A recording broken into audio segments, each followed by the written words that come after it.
చిన్న ప్రార్థన చేసి వాక్యాన్ని పంచుకుంటాను. పరిశుద్ధుడు అయిన మా తండ్రి, మీ పరిశుద్ధమైన నామమునకు స్తోత్రములు చెల్లిస్తున్నాం. అయ్యా, మీ మాటలు చెప్పాలని, మీ బిడ్డలకు మీ మాటలు చెప్పాలని, మీ యందు విశ్వసించిన మీ పిల్లలకు మీ మాటలు చెప్పాలని ఆశపడుతూ ఉన్నాను. పరిశుద్ధాత్మ దేవుడా, మా మధ్యన మీరు ఉన్నారని నేను నమ్ముతున్నానయ్యా. స్తోత్రం.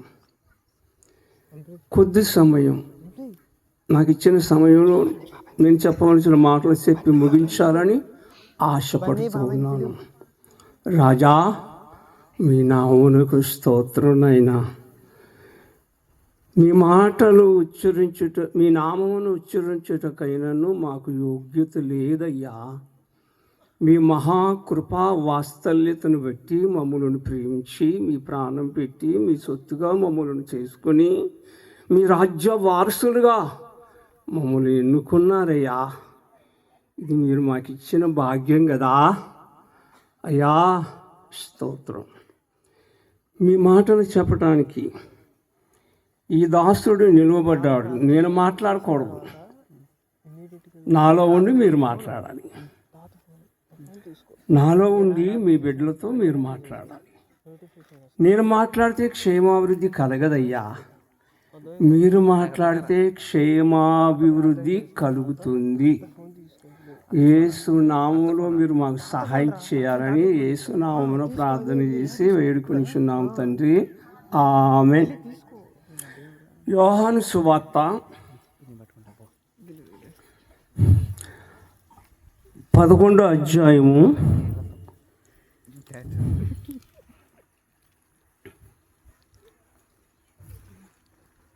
1-2 వచనాలు మనం చదువుకుందాము.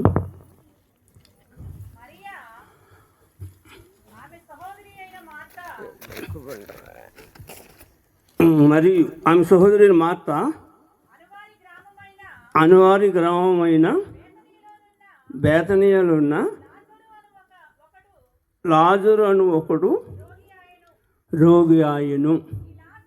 లాజరు ప్రభువునకు అత్తరు చెప్పండి.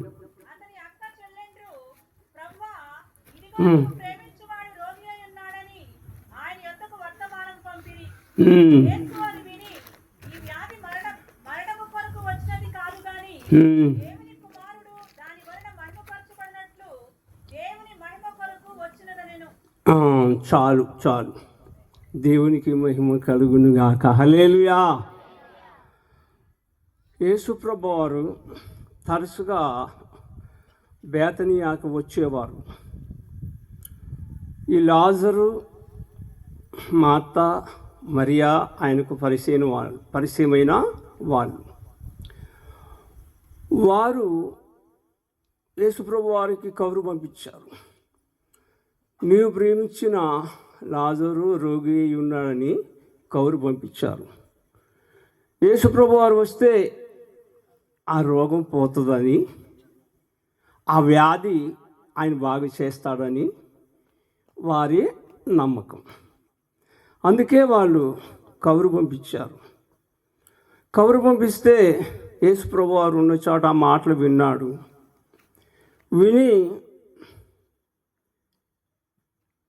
ఇది మరణం కొరకు వచ్చినది కాదు కానీ దేవుని మహిమ కొరకు వచ్చినది అని ఆయన అనుకుని అక్కడ ఇంకా 2 దినాలు ఆగిపోయాడు. హల్లెలూయా. ఇంకా 2 దినాలు అక్కడ ఆగిపోయాడు యేసయ్య. ఆ తర్వాత లాజరు చనిపోతాడు. ప్రభు అంటాడు, మన సహోదరుడు నిద్రిస్తున్నాడు, ఆయన లేపడానికి మనం వెళ్దాము అని అంటాడు తన శిష్యులతో. వాళ్ళు అంటారు, ప్రభువా, వాళ్ళు ఇప్పుడే నేను రాళ్ళతో కొట్టాలనుకుంటున్నారు, అక్కడకు వెళ్దామా అని శిష్యులు అంటారు. దిద్దుమాను తోమ కూడా అంటాడు, ఆయనతో పాటు మనం కూడా వెళ్దాం అని చెప్పి ఆ మాట అంటాడు. అక్కడ ప్రభు అంటాడు, లాజరు నిద్రించడం కాదు, చనిపోయాడు, ఆయన్ని లేపడానికి వెళ్దాము అని అన్నప్పుడు వాళ్ళు అక్కడికి వస్తారు. మార్త ఆ మాట విని యేసు ప్రభువుని ఎదుర్కొని ఎదురెళ్తుంది. అయ్యా, నీవు ఇక్కడ ఉంటే నా సహోదరుడు చనిపోయేవాడు కాదు. అయ్యా, మీరు ఇక్కడ ఉంటే నా తమ్ముడు చనిపోయేవాడు కాదు, మీరు బాగా చేసేవాళ్ళు అని చెప్పి ఏడుస్తూ మాట్లాడుతుంది. ప్రభు అంటాడు, నీ తమ్ముడు లేస్తాడు అని అంటాడు.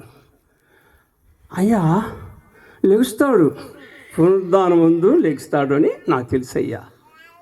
యేసు ప్రభు అంటాడు, పునరుద్ధానమును జీవమును నేనే. హల్లెలూయా. పునరుద్ధానమును జీవమును నేనే. నా యందు విశ్వసించిన వాడు మరలా లేస్తాడు. లేచిన వాడికి మరణం అని వారికి మీదకి ఇక లేదు అని ప్రభు చెప్పాడు.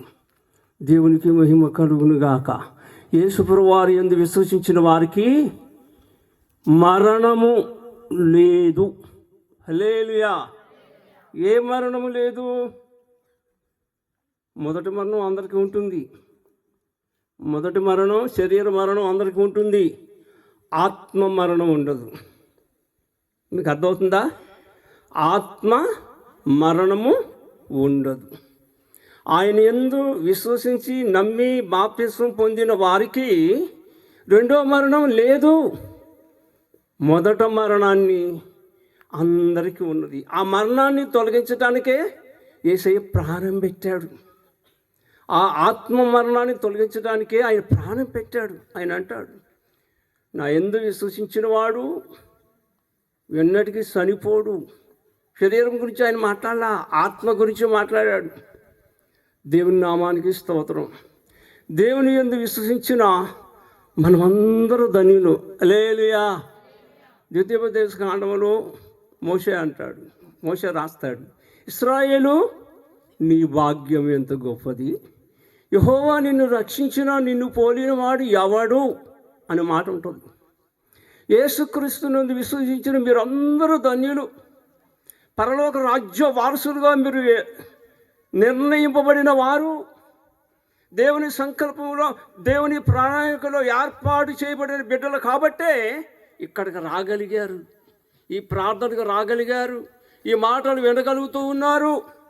నీవైనా నేనైనా ఇక్కడికి రాగలిగానంటే దేవుని సంకల్పం, దేవుని ప్రణాళిక, దేవుని ఉద్దేశం.